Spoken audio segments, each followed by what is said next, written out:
And we're learning today in 2025 that if we don't take care of all of us, none of us are safe.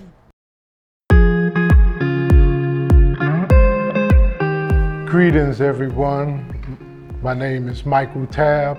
I also go by Kofi Tabb, and I proudly take on Kofi because that was my given name in 2019 when I repatriated to Ghana, living in West Africa for the last 5 years.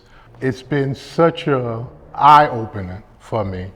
And although I may not be able to speak to the direct needs of what it is to the issues that are current regarding immigration and what the fear and concerns that are happening now, but I can relate to it.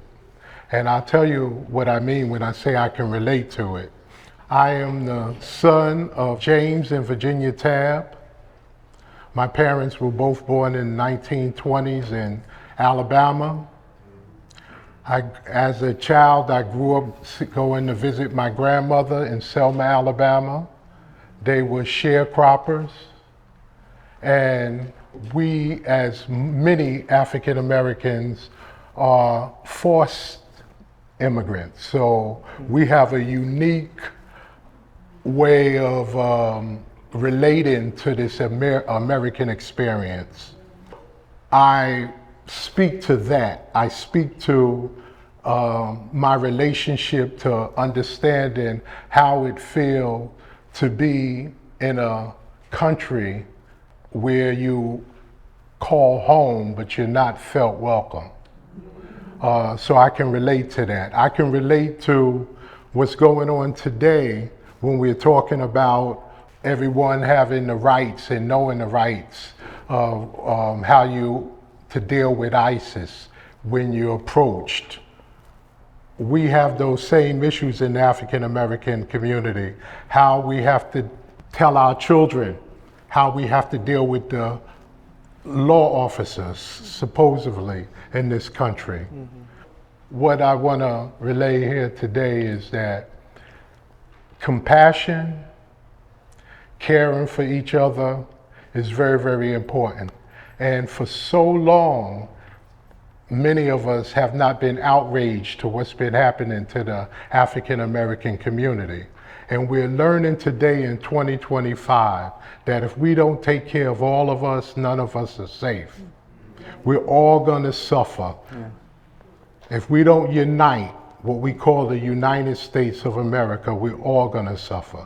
We accept the corruption that's going on, and if we don't resist, and we don't stand up for all of our plights, then we're all gonna suffer together.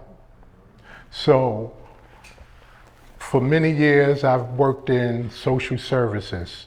So I've always had a compassion for people and what's going on and for the best interests of all of us. Living in Ghana, although it's like you repatriated back home, or it was the year 2019, it was the year returned. For many of us, the disconnect of not knowing exactly where we can call home. Going to the continent of Africa is a beautiful thing, but there's 54 countries in Africa.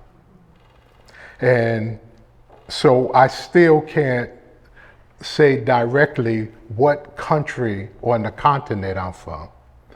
But the opportunity to be in Africa is such a beautiful thing. And one of the things I've learned, although I feel like I'm going home or going back to my origins, I still was an immigrant there to a lot of the people there.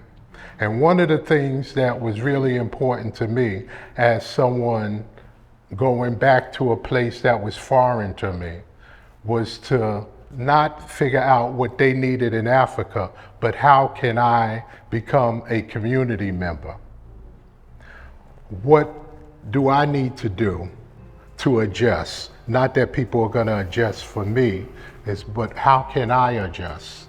So it's been a learning experience, and I'm just pleased to be here, and I'm only going to share from what I know. We'll move on from there.